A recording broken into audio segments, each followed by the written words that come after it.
Thank you for joining us for another power-packed message from Dr. Myles Munroe, provided by Munroe Global Incorporated and MunroeGlobal.com. We transform followers into leaders and leaders into agents of change. We hope that this message is a blessing to you as you advance your life and discover your purpose. Now, let's go into the message. The 5 kingdom keys for business success. That's what we're going to focus on today. And leadership is a result of a person who have discovered these 5 kingdom keys that were introduced by God. They are necessary for personal and corporate success. These 5 keys are used by Bill Gates, Steve Jobs. They're used by McDonald's and Kentucky Fried Chicken. These 5 keys are used by Pizza Hut, Denny's. These 5 keys are used by Coca-Cola. All the major organizations and companies in the world that are doing very well, they use these 5 principles. And yet these 5 principles came from the Bible. So what shocks me is that the people that we call the world are using them very successfully, and the folks who are claiming to be in God, they are suffering, struggling. First, let me give you my definition of leadership real quick. What is leadership? Leadership is the capacity to influence others through inspiration, not manipulation, generated by a passion which is motivated by a vision, birth by a conviction which is produced by a sense of purpose. It's a very long definition, but you want to write it all down. It took me about 25 years to write that one sentence, because that's how long it takes sometimes for you to decipher what something is. I've read so many materials and books and listened to so many DVDs and CDs and listened to some of the gurus in leadership, and I've come to the conclusion that most of them had parts of the answers. So this is my present definition of leadership after 30 years. If you look at that sentence carefully, you will discover that leadership is not something that you pursue.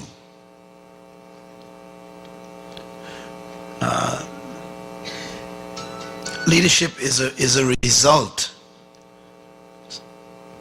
So if you want to become a leader in an area of life, you have to turn this sentence upside down and start from the bottom. For example, if you want to become a leader in the world, you first got to have a sense of purpose. That is number 1. It's not showing up there. And that purpose produces a conviction. And that conviction produces a vision that a person sees of their life. Then the vision is what causes the passion. When a person can see a future, it generates a passion for them to wake up in the morning. That passion is what produces inspiration in other people. And this is very important when you're talking about a business. If you're not passionate about something enough to inspire people around you, you'll never become a successful person. When you inspire people, they allow you to influence them. And when you can influence people, which is the impact of your character on them through your passion and inspiration, then they call you a leader, which is in reality an integration of purposes. So leadership is really a product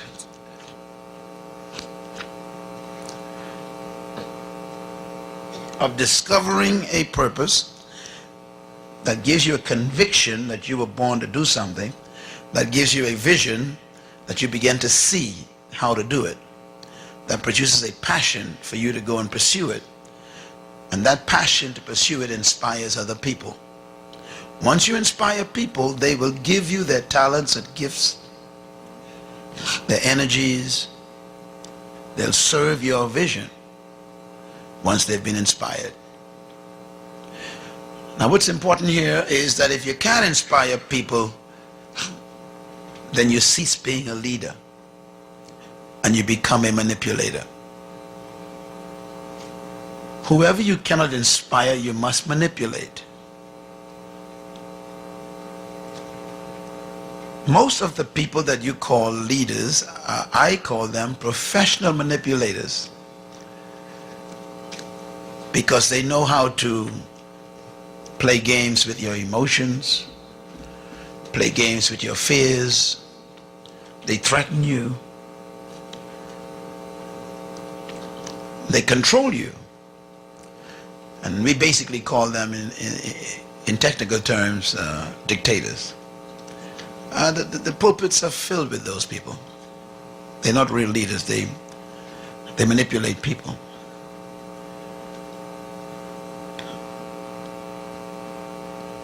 Some of the greatest leaders in the world are people who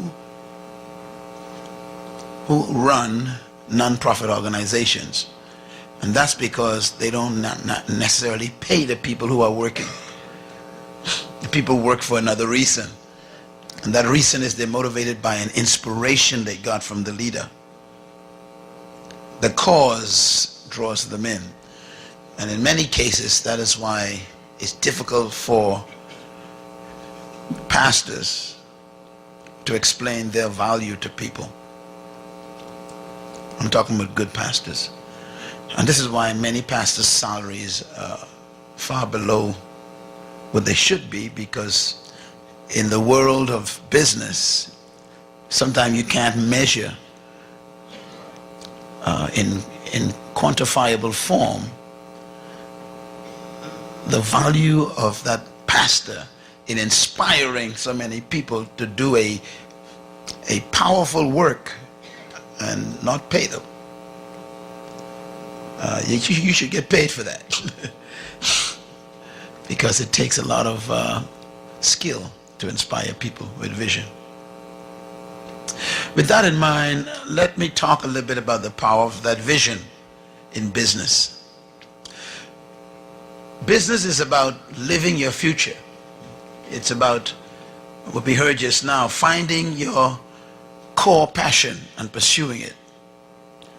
And vision to me is a misunderstood component in leadership. So I wrote some thoughts down here from one of my books out there, and I want you to just think about them. Number one, the greatest gift God ever gave man is not the gift of sight, but it's the gift of vision. Why? Because sight is a function of the eyes, but vision is a function of the heart. Sight is limited to the capacity of the eyes, but vision is limited only by the boundaries of your imagination. Isn't that awesome? That's why I am very suspicious about my eyes. I don't trust my eyes when it comes to living. The greatest enemy of your vision is your eyes, your sight. Because sight restricts you to the present. You know why entrepreneurs are always considered crazy? Because they keep seeing things that other people's eyes can't see. That's why I tell you, vision is the heart. It's the beginning of business. You got to see something so clearly that you have to describe it to those who can't see it.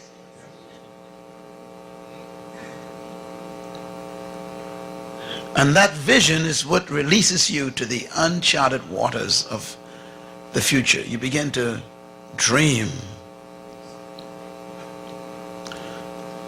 Sight captures the present, but vision captures the future. Sight deals with what is, but vision deals with what could be. I'm talking to aspiring entrepreneurs today, sitting in this room. Some of you stayed at this luncheon because you want to start a business and don't know what to do. Some of you sitting here because your business failed and you're afraid to start again. Some of you are here because you are in business but you're stuck. You owe everybody and ain't making nothing. Some of you are here today because you are business people and you're basically paying the bills and paying the creditors, but there's nothing really to show for your efforts. And then there are those here today who are in business and your business is doing fairly well and you want to go to the next level. Well, here's where you start. The business of visionary leadership. Number one, vision is the capacity to see farther than your eyes can see. That's how I define vision. You got to be able to see beyond what you can see. And secondly, vision is the ability to see beyond your eyes. And you must stop trusting your sight. You cannot see things as they are if you're going to go into business. You have to begin to see things as they could and should be. You know, we built our organization from zero. I mean, it was nothing. It was just an idea in my head, planted there by God, of course. And I saw this powerful thing, this vision. And today, everything that people laughed at me as being a dreamer has come to pass. You know, we employ over 100 people, and our business is very, very busy, and we affect millions of people. Our products are distributed worldwide, and we have to operate a number of business and companies together with that because we are so wide in our global scope that our business demanded that we see like an eagle. We got to see far all the time. Proverbs 29 says something that I want to bring to your attention. Very important verse. When I first read this verse, I was angry at God because this verse occurs twice in the book of Proverbs. And the first time it's written like this. It says,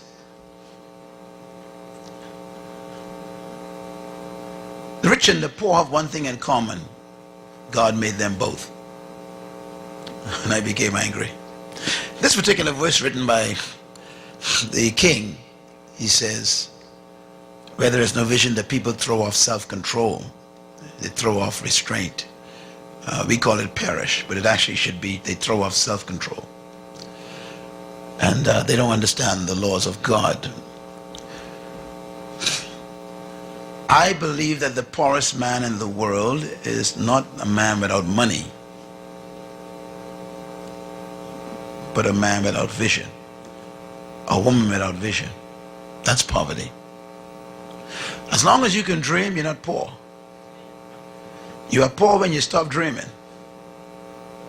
When you give up and you accept your surroundings as your future, you are poor.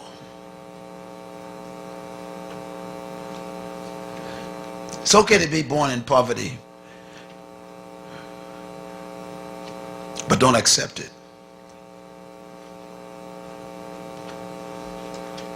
I was born that way and I didn't accept it.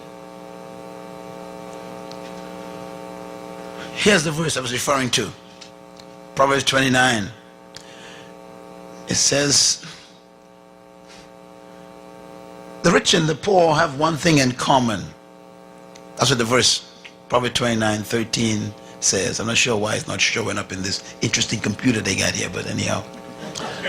This is not my computer. I'm not sure why it's not showing up.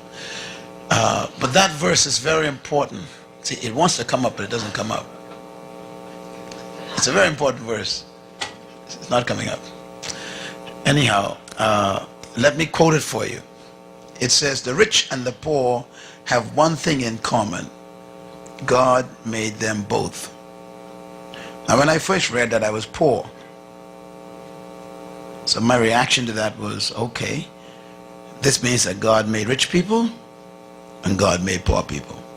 And I happened to be one of the poor ones he made. So I was angry at God. Then the verse occurs again in the book of Proverbs. This time, Solomon explains it. Solomon says, the rich and the poor have one thing in common. God gave sight to both. So now I did my little research. I said, let me go find out what this means. And when I studied in the Hebrew language, it says this. The rich and the poor have one thing in common. God made all of them, and they became rich and poor depending on how they saw. It changed my life. The difference between rich and poor is how they see. That's what the Bible taught. Vision is therefore the key to prosperity and success. I have a little note here about Hog Island. There is an island in the Bahamas that I grew up with. This little island was called Hog Island because it had wild hogs on it. It's right across from where we lived. It's a little island. And we used to put all of our garbage dump over there. You know, the city would dump all the dump over there, just garbage dump. Wild dogs and hogs over there. And it was termed, this is the legal name, Hog Island, because wild hogs are over there. Just nothing and dirt, just smelly thing.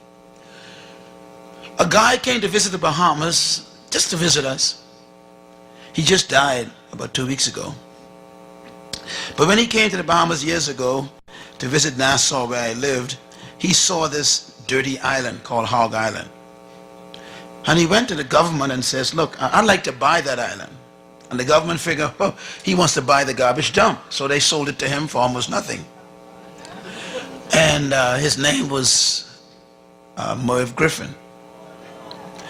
Merv Griffin bought this dump called Hog Island and decided to build the first hotel on it. And then he built a second hotel on it. And then he built a bridge between that island and my island. And then he changed the name of the island just by changing it. He called it Paradise Island.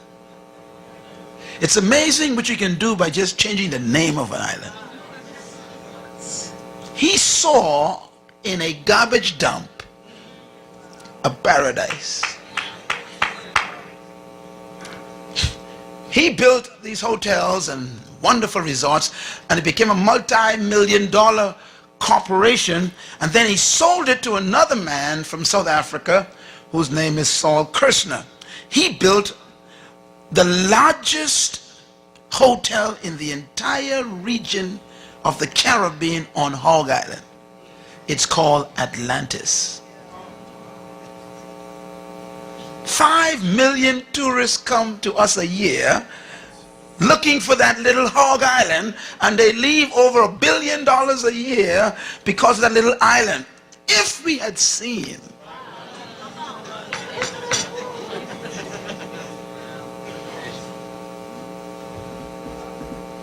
there's an Hog Island not too far from your house.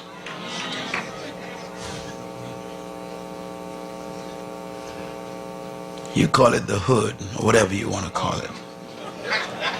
Whatever you call it, that's what it is. Today we regret as a country and a government that we sold that Hog Island to that man who had a vision that we couldn't see. Because we never saw a hotel in the garbage. Today, Paradise Island is the #1 tourist destination in the entire Western region for the entire Caribbean. Hog Island. The rich and the poor have one thing in common. God gave them sight. One become rich, one become poor, depending on how they see. So you can see a hog island or you can see paradise. Whoever sees paradise becomes rich.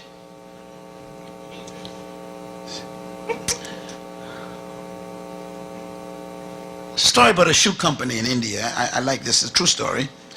There were two young men who went to college out in the West Coast, California, and they were sitting in class one day and they decided we're going to go on a summer vacation to India.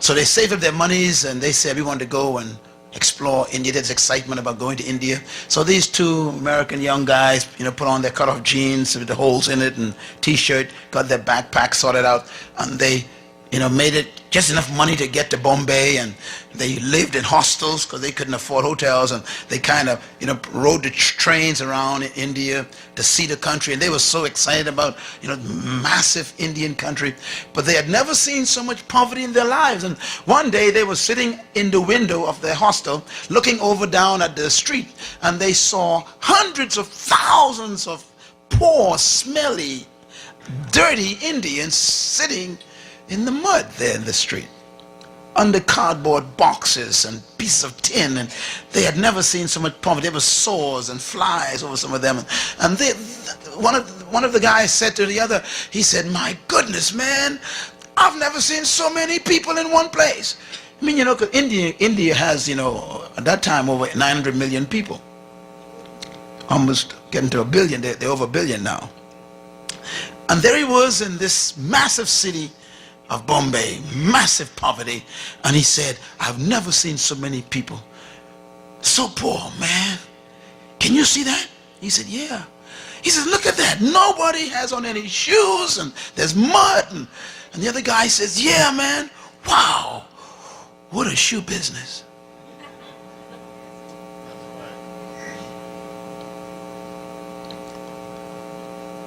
So they went back home,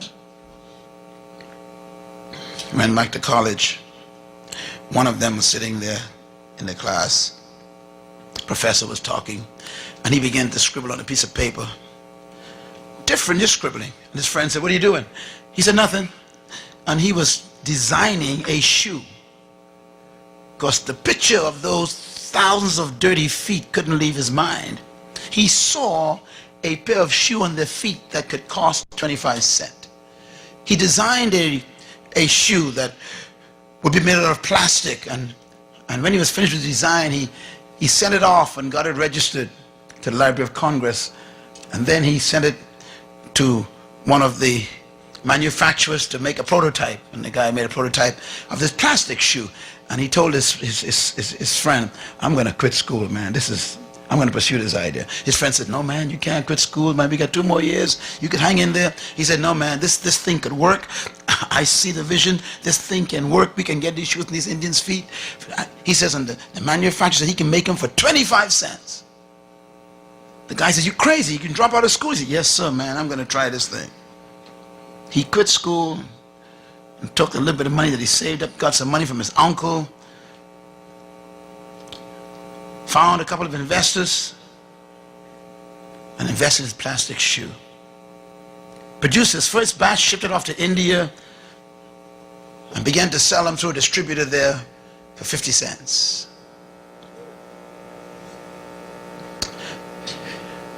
The shoes went so quickly they couldn't produce them fast enough.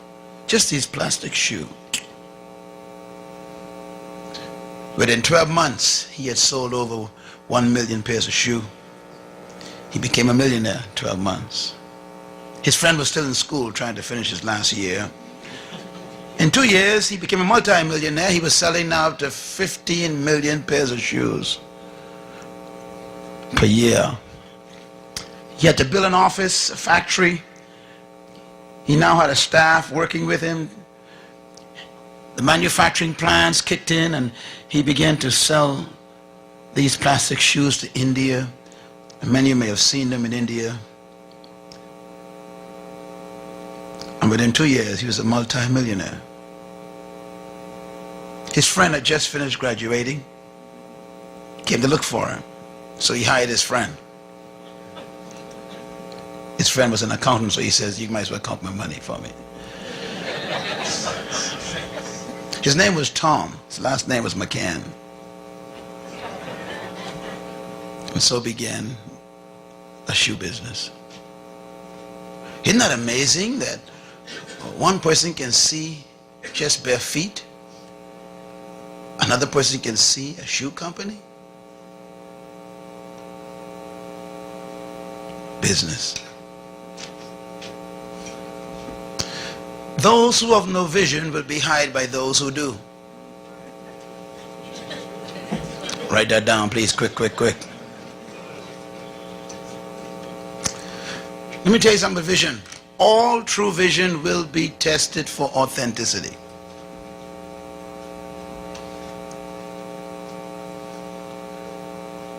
I know I told you some good stories, but those stories come with some pain. Banks who don't believe in you. I remember Merv Griffin telling the story of how many banks turned him down. Until finally one bank says, "You're crazy, but I'll take a risk." And Paradise became the most successful resort center in the entire region. Every true vision will be tested. When you start a business, brace yourself.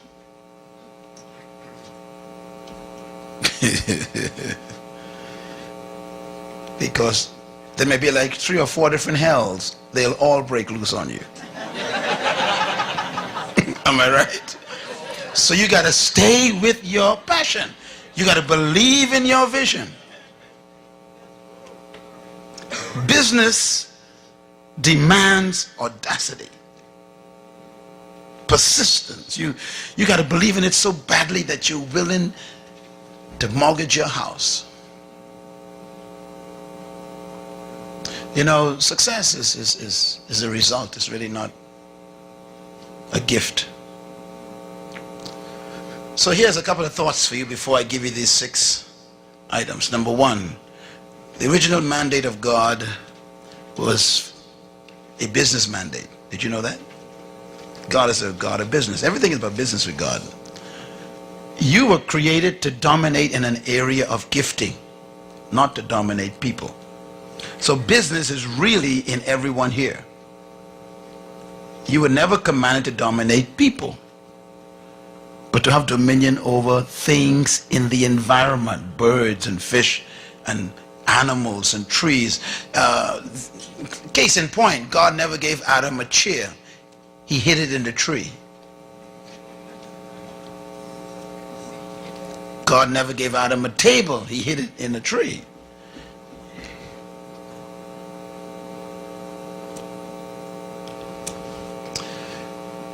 So it is my belief that you were created to dominate and manage natural resources.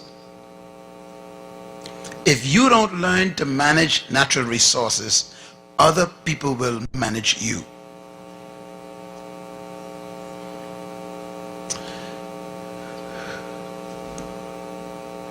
Your gift was designed to impact natural resources. And everyone in this room was born with a gift. And there is a natural resource on earth that you were designed to manage, control. Not people, but a gift that you manage that enhances the lives of people. You know, I think about this thought. You were born with the seed of your business within you. Everybody was born with business. Very few find it. Business is inherent in the human spirit. Can I put it another way? If you don't become deployed, you'll be employed. Let me try that one more time. If you don't deploy yourself, you'll be employed. And those who deploy themselves, they usually employ those who don't.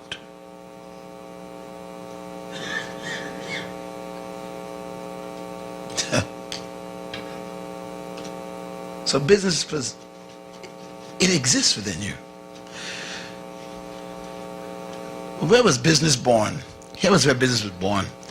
Genesis 1:26 says, let them have what? Dominion. That's when business was born. Because, and I'm going to move kind of quickly here because we need to get out of here, but I want you to see how this works. The word dominion means kingdom. It means to govern. It means to have sovereign rulership over cows and wood and water and fish. That's what God told us to dominate, not people. It means to master something. Everybody say master. Whoever masters something becomes successful. One of the reasons why we fail in life is because we become Jack. Show me a Jack, I'll show you a poor man. Listen, you were not born to do everything, so stop trying. And stop jumping from one thing to another thing every 3 weeks. This is crazy. Stop changing your major every year. This is dumb. It's a formula for poverty. You were born to master something. Say it. I was born to master something. Say it again. I was born to master something. See, that's what we were hearing earlier when he talks about cutting back on all these distractions. You got to find something that you master. And look at that second statement. You were created to lead in an area of what? Gifting. You got to find your gift. Point number 3 is critical. You were created to master a natural skill. And the two words must go together, natural and skill. If you hate doing what you are doing, it ain't natural.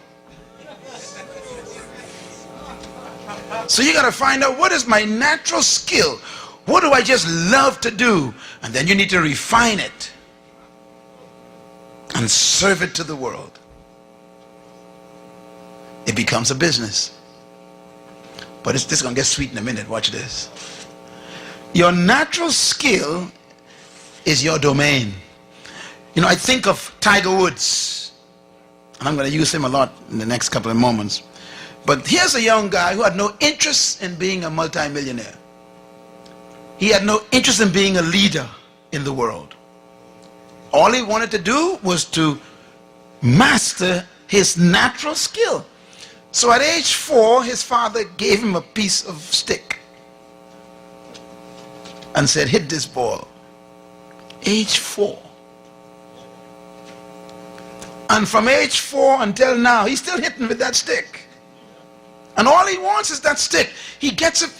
I was reading one of his statements. He says he awakens every morning at 4 a.m. and goes to the golf course while you are sleeping. Remember now, to become a leader in any area, you must become the slave.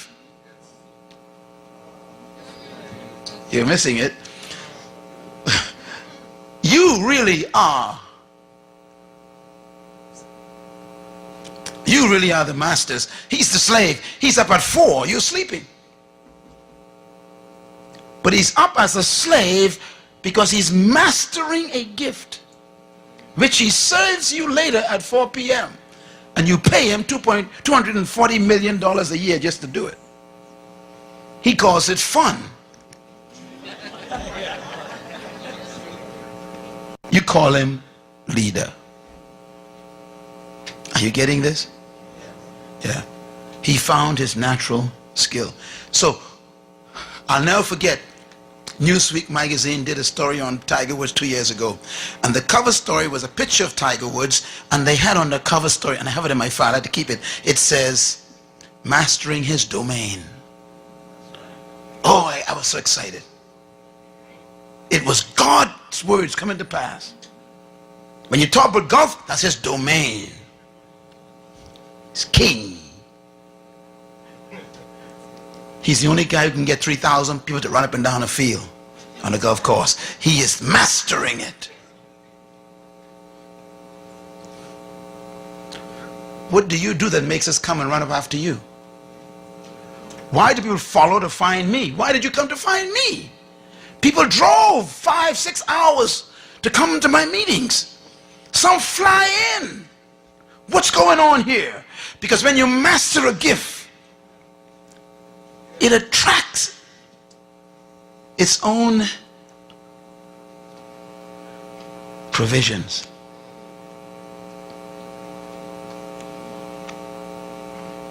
Business. Sure. Write this down. The domain is your seed for business. I guess I'm taking you another route of business. See, I can talk about technical things about business, investments, but that doesn't make a business work. What makes a business work is when you understand that you have something that the world wants and they'll pay you for it. And you got to find out what that thing is. And everyone in this room was born with one. At least one. No one came to this earth without something. I'm going to prove that right now. Your domain is your purpose. What we were born to do, whatever you were born to do, that becomes your domain. Please buy this CD, okay? Okay, here we go. I'm coming now to the 6 laws of business. Actually, I'll give you 5 of them. This is the first statement God makes concerning business. And every person in business success are following them. Matter of fact, this is the verse that Bill Gates is using. Stephen Jobs is using this for Apple computers. iPods are using this. iPhone is using this verse. McDonald's is using this verse. Kentucky Fried Chicken is using this verse. Pizza Hut is using this verse. And the saints keep avoiding it. They are making billions from this verse. God said to man, be fruitful. What's the first command? Be fruitful. Second command, multiply. Third command, replenish. Fourth command, subdue. Fifth command, have dominion. Now notice he says over fish, over birds, over fowl, over living things in the creation. Okay, but he gives this man 5 simple instructions. And then God left him.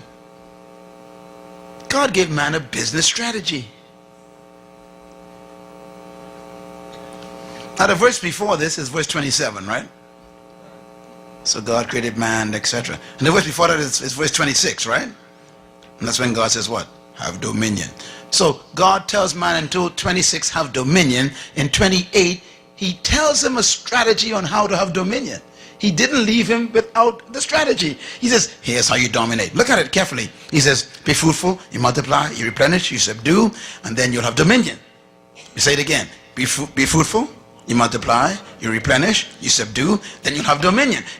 First he said have dominion. Then he says, now let me tell you how. First you got to be fruitful, then you got to multiply, then you got to replenish, then you got to subdue, and then you have dominion. Who dominates golf? Who dominates Big Mac? Who dominates chicken? Kentucky Fried Chicken. Isn't that amazing? These people dominate these areas.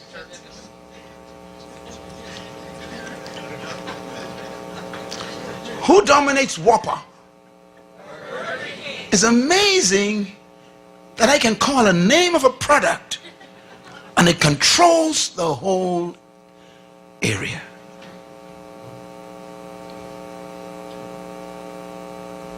Don't get me wrong.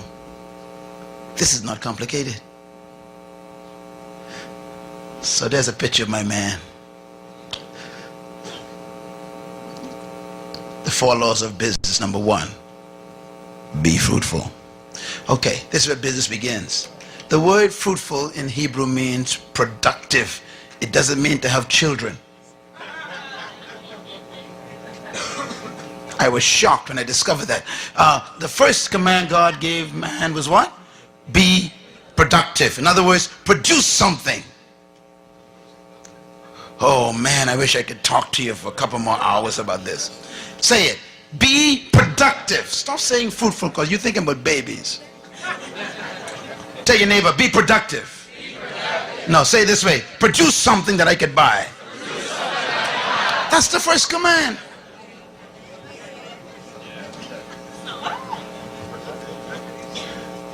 Now, here's something important to remember. The first command is to be what? Fruitful. The first command should have been be seedful, because fruit is a result of seed. You can't have fruit unless you have a seed that has a tree that bear fruit. God ignores the entire first step. Look at me, man. Just get deep now.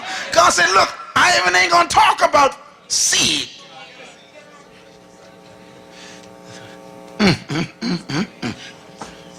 Oh, you still ain't got it. Listen, when God demands something from you, it exists.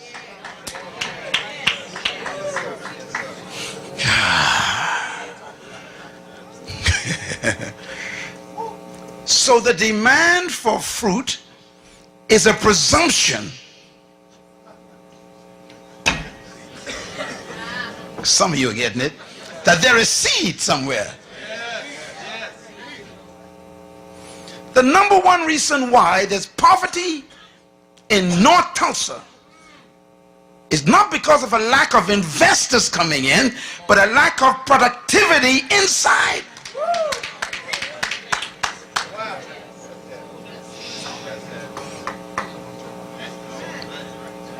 Do you know how you measure? Listen. Here's how you measure a nation's wealth. Listen carefully. A nation's wealth is measured by 3 letters, all nations. Gross national productivity. In other words, if the nation ain't producing, they call it poor in the UN. Money doesn't make you rich. Productivity does. That's why China is one of the biggest threats right now.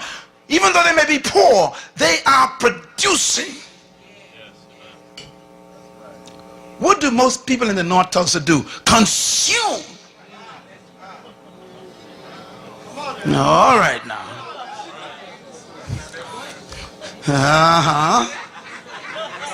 You keep going to the bank to borrow money to buy stuff that isn't productive.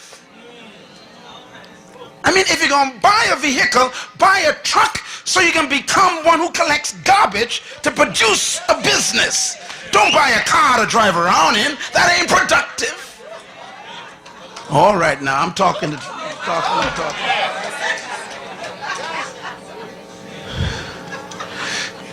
The command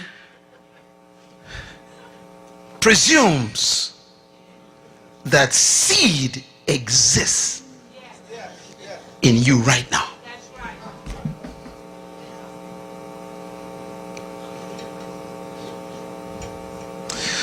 Oh, I need to spend a week just come on business, you see, because business is deep, see. I'm serious about it. I have a business week. See, because you are sitting here on a gold mine, you can't even find the gold. You don't know what your seed is yet.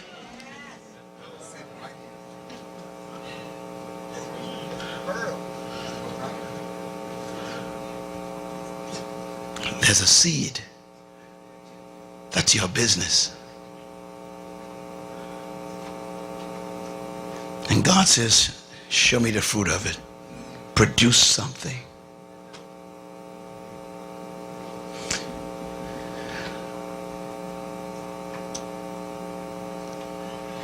Now, when you produce a product, watch God's strategy now. Let's say, okay, Apple computer. You all remember that Stephen Jobs dropped out of school. You know that. He quit college too. Most successful people quit college. I hope you know that. I almost did. You know, my mom kept me in. That's no why she kept me in. But anyhow. Stephen Jobs quit school because he had an idea. Everybody say idea. That's your seed. Your seed is the idea that won't quit.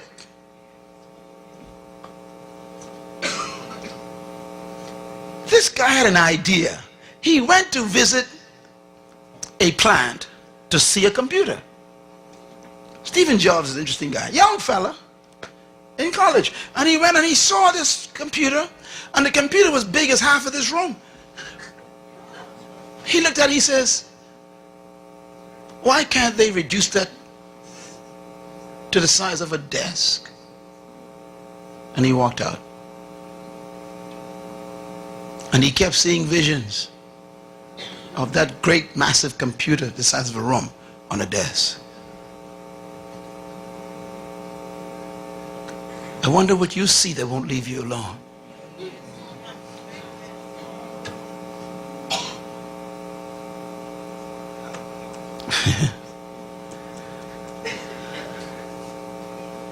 Write this down. Every problem is a business. I'm going to say it again. Every problem is a business. One man see bare feet, that's a problem. The other one see a shoe company, that's a business. One man see a hog island, that's a problem. Another man sees a resort, that's a business. Produce your seed, produce your fruit. And then the second command, multiply. You know, when you produce a product, then you got to reproduce it. If you cannot reproduce what you've produced, you're going to be poor. One of the keys of successful business is being able to reproduce your product 1,000,000 times more. Any good company that wants to succeed must be able to follow God's second command, to multiply. So that's why when you want to, you see, there was only one Burger King years ago, one restaurant that sold one Burger King. They refined, everybody say refined, they produced a fruit. Now everybody makes burgers, but they produce a unique burger called a Whopper. Come on somebody. Now you make burgers at home, don't you? But when you want a Whopper, you go straight to Burger King. Even though you got the same bread and beef and all this stuff, you still want it because they refined it. Everybody say refined it. I'm talking. See, you got to take your seed and produce a fruit, and you refine it first.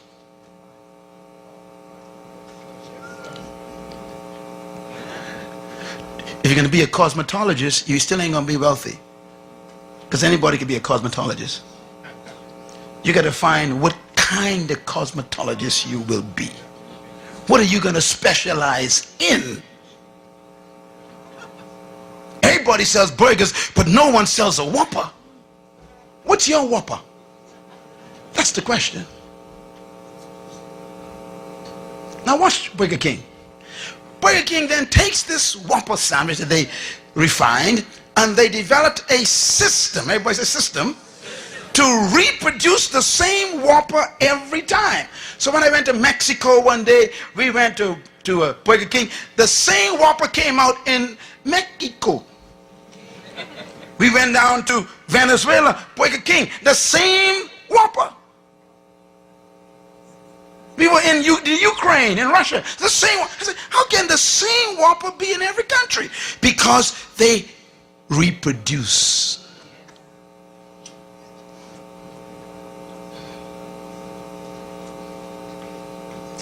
iPod. They only developed one prototype, one prototype. And they kept testing it and testing it. One prototype. And when they got that one prototype down to a science, that's the fruit. Then they said, okay, now let's assembly line. And they start multiplying. What you cannot multiply, you can never succeed in.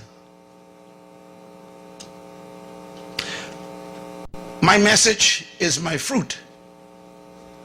Leadership, kingdom, purpose. They're my fruit.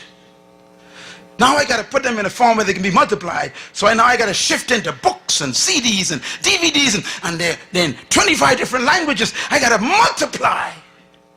Same message. If you want a Big Mac, you can never get it from Burger King. Because Big Mac is McDonald's fruit.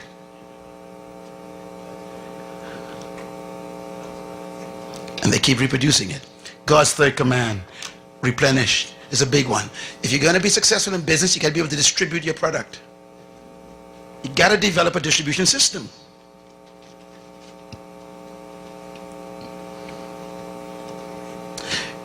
You know, Nations Bank, they sat down in their headquarters somewhere in New York and had a long meeting one night and said, you know something, let's reproduce ourselves in 50 states. So we got to develop what? A system. So when you walk into the bank, everything is in the same place. Okay, Walden, bless his heart, had one store. He said, okay, I got my fruit. I got a store where you can actually come in and get wholesale prices, man. The guy had one store. That's number one. Number two, he decided, I want to follow God's second command. I want to multiply. So he created a system to reproduce Walmarts all over the world. Number three, he said, now I'm going to distribute my products to those stores. Walmart got his own distribution system. What about yours? And God's fourth command, business, subdue. Subdue means you control the market. To subdue means to control. If you do not control your market, you will die poor. Simple, isn't it? Bill Gates was so successful in following God's commands that Congress had to call him in. Remember? He was so dominating in the market. They said, you got to break up your company. We can't have you controlling the whole world like this. Why? He subdued the market. If you wanted anything to do with software and computers, got to come through Microsoft.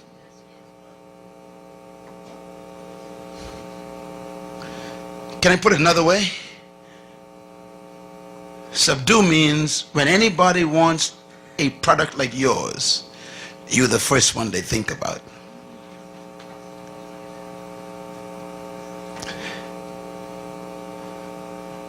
Subdue.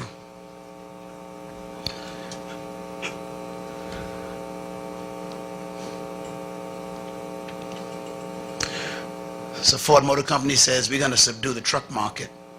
So they focus on trucks. Mercedes said we're going to focus on luxury cars. Lexus say we're going to be focusing on quietness. Everybody got their little unique burger, see? What's yours? Listen, stop going into just shoe business. You're going to lose. Everybody's selling shoes. You got to find a unique kind of shoe. In other words, I'm only going to sell shoes for babies. Now you got your niche. You got your whopper. Stop selling shoes for everybody. You're confusing the market. I only sell shoes for teenagers. You got your whopper. Now you got to reproduce that every time. Open 4 stores. Then you got to distribute. Make sure that you can get the shoes in every store on time. Then you have to control the market. If you want shoes for teenagers, you got to come to me. I got the most current. I got the widest variety. This is where you come. That's business. By the way, this applies, you know, I'm not in a pastor's conference, but I teach the pastors too. Your church got to follow this. Your church got to have a unique fruit that makes it different from every other church. Because everybody clapping and singing. You better have something that is so different, and then when you open another branch, you can reproduce the same spirit.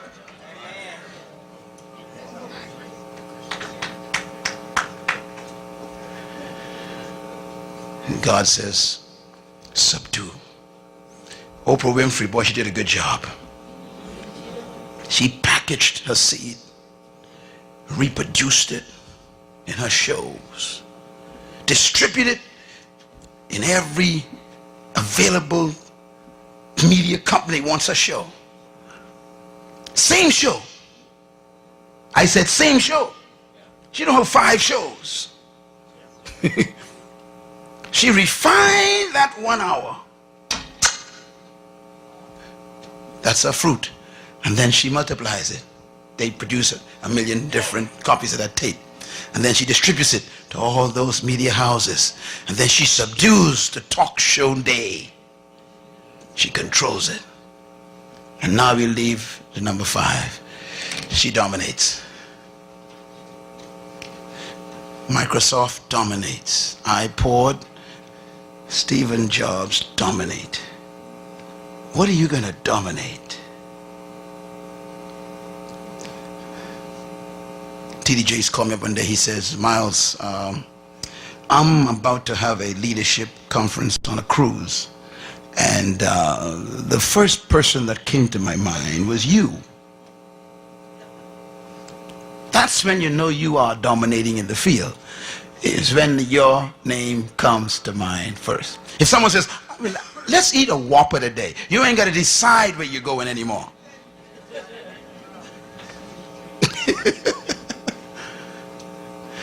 Is there something that you have produced that makes us find you?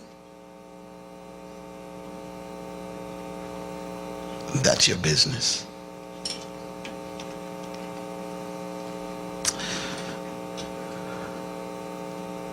Let me close with this, and then I'll come back next week. There's my girl Oprah. Little abandoned girl abused by her parents. All she had was what? Idea. Idea. So how do you be successful? Seeds of greatness. Write this down. Everyone possesses seeds of greatness. Say it out loud. Number 2, your seed is your purpose and passion. Say it. Your seed is your purpose and passion. Number 3, your seed contains your future. Say it. Number 4, in every seed there's a forest. Say it. Number 5, your seed is the ideas that won't go away. Say it. Number 5, your seed determines your natural talents. And number 6, I love this one. The world needs your seed. But the world doesn't eat seeds. Amen. There's your dilemma. The world eats fruit. So God says, produce something.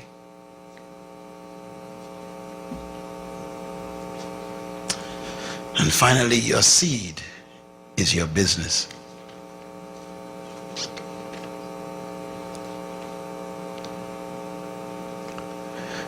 The kingdom of God thinks so simple. You got a seed. Produce the fruit. Multiply it. Distribute it. And dominate it. There's room for you in the world. The source of business, number 1.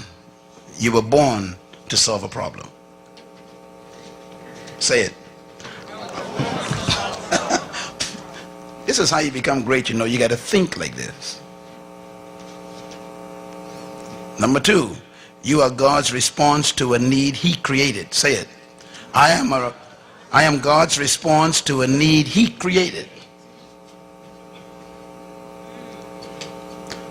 Number 3, you are the answer to a question God knew would be asked in your generation. Say it. I am the answer to a question God knew would be asked in my generation. What a loud scream from the Holy Spirit. Number 4, you are the fulfillment of one of God's desires. Say it. I am the fulfillment of one of God's desires. There's something God desired that made you necessary. Number 5, you are an assignment your generation needs to experience. Say it. I am an assignment my generation needs to experience. We're waiting for you. And number 6, you are necessary. Say it. I am necessary. Say it again. I am necessary. One more time. I am necessary. You should take this list and put it on your children's wall and let them repeat it every morning. If they get this, you won't be able to stop them from succeeding.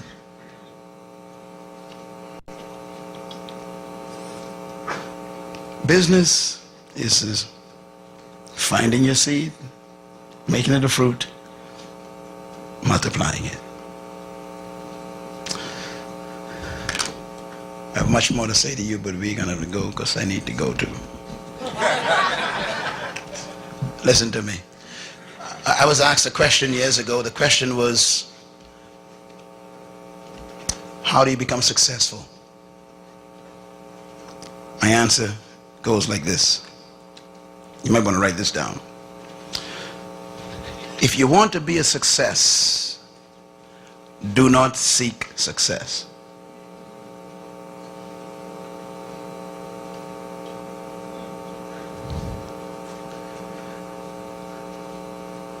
Seek to become a person of value. That's it.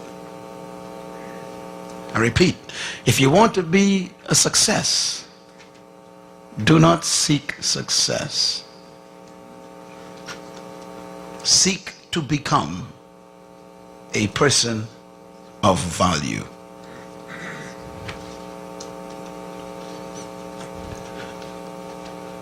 How do you become a person of value? Simple. Refine your gift to the point where the world needs it.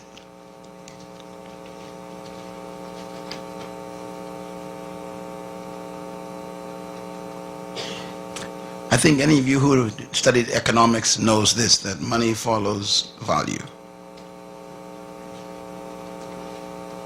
Wealth follows what? Value. So don't go after money, just become valuable. They'll find you. So you got to develop yourself and refine your gift so well that they come look for you and they pay you to be yourself.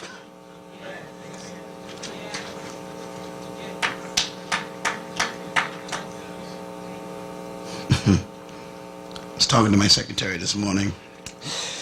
I told her, I said, I'm so tired of all the demands. She said, yeah, you need a break.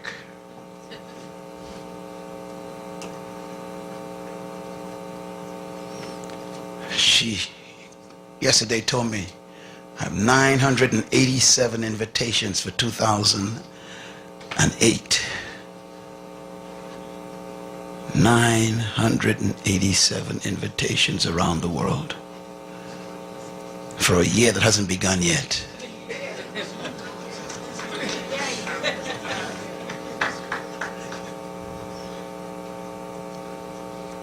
Make yourself a person of value, and they look for you. Let's pray. Lord, for every business sitting in the chairs here, may they be ignited. Germinate every seed. Let this be the conference where the seed becomes a tree. And Father, I pray that when I come back to this city or visit the cities represented here, that there will be stories coming out saying, look at my Tom McCann shoes, look at my Paradise Island, and look at what God has done with my seed that has become a fruit. I give you thanks now that the businesses in this church and in this city would emerge. Because our fruit is not for us, it's to feed the world. We are servant leaders. Thank you again for this great conference. We give you praise. So be it. Mount Airy, New Jersey. I was in a packed room, bigger than this, packed to the walls. I'm the main speaker. They said, speak on potential and business. I said, sure. And I spoke that night on discovering your seed, and finding your gift, and developing it, and multiplying it. And a lady came to me afterwards, met me at the book table, and I was autographing book. She said, Dr. Munroe, I got the message. I said, fine, ma'am. I'm just kind of old lady, you know, just clothes, kind of old, hitched up. And she said, I work in a hotel. I make beds. I said, that's great. She said, but tonight I heard you. I got it. I heard you. I heard you.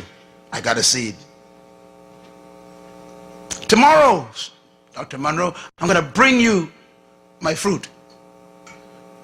I said, okay. So the next night, limousine pulled up. I jumped out. Some of the aides, bodyguards there were at the door. And this lady was standing in the crowd. People who knew me wanted to shake my hand. And I saw this lady, and she had this paper bag in her hand. She says, Dr. Munroe, here's the fruit that you talked about last night. This is my fruit. And she gave me this brown paper bag, greasy paper bag. I like grease, so I took it.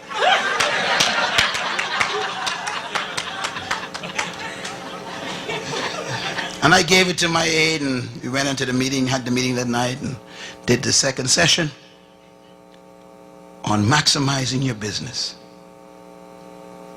I went back to the hotel room, opened that bag. I was tired, took my clothes off, and picked up the bag, and in that bag was 6 cookies. I'm thinking, okay, cookies. I got 1,000,000 cookies. I took one bite of those cookies.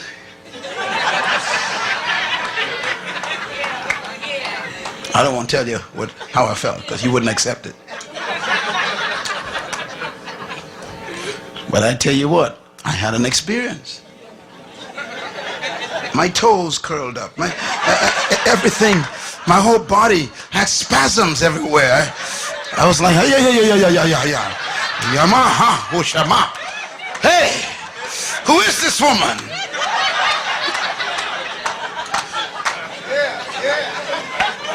I took another bite. The whole room began to spin. I'm like, oh God.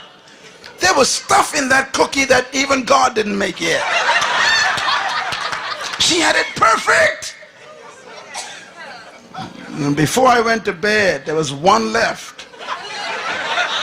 My guilt was not upon me. I didn't care. It was that good. I went back to the final session. I said, I want to find the lady. Who's the cookie lady? And she's in the back there, said, me, Dr. Munroe? I said, bring that lady up here. She came up forward. I said, lady, I don't know what you put in them cookies, but let me tell you something. You found your fruit. And I told them that night before I left, listen carefully, what you do with your fruit when you first develop it, I said, give it away free. Volunteer your fruit away. Please remember that. You give it away free. So I left Mount Airy, and 12 months to the date, I was invited back to be the same speaker at this massive conference again. I came there to speak. They wanted session number 2 on business and potential. Place was packed. I'm excited. I mounted the stage, began to speak, and everything was exciting. The second night, we pulled up. Limousine opened the door, the bodyguard standing there, and this crowd of people were standing there to get books autographed and to shake my hand. And there was this lady in a nice hat, this pink hat, man, with black stuff on it, and she had on this nice suit with black buttons and trimming, a pink suit with black. Whoa, she looked like a queen. And she had this bag in her hand, and this lady began to say, Dr. Munroe, Dr. Munroe. And they were holding her back. And I said, let that lady through, whoever she is. She looked nice. And she bought this bag. She says, I bought this bag for you, sir. I said, thank you, ma'am. She said, don't you remember me? I said, no. I don't know who she was. She says, you don't? I said, no. She said, I'm the cookie lady. I said, stop it.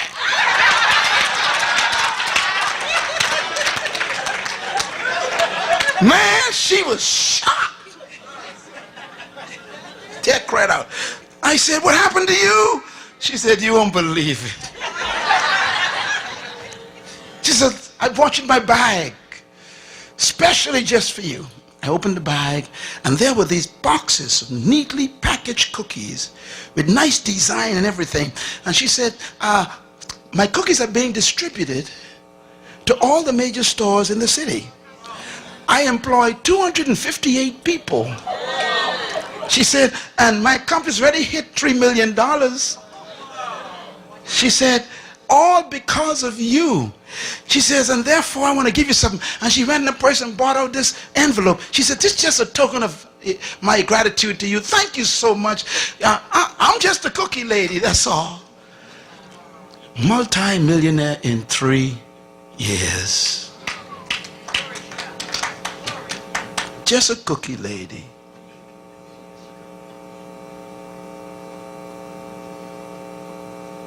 I went back to my hotel room with my bag of cookies. Oh, Lord, now. Jesus. I couldn't wait to get into them boxes there. I got to feel that experience again. It was almost like, hey.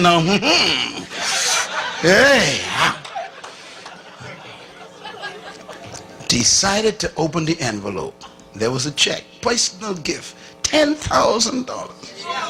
I said, Lord, give me a few more cookie ladies.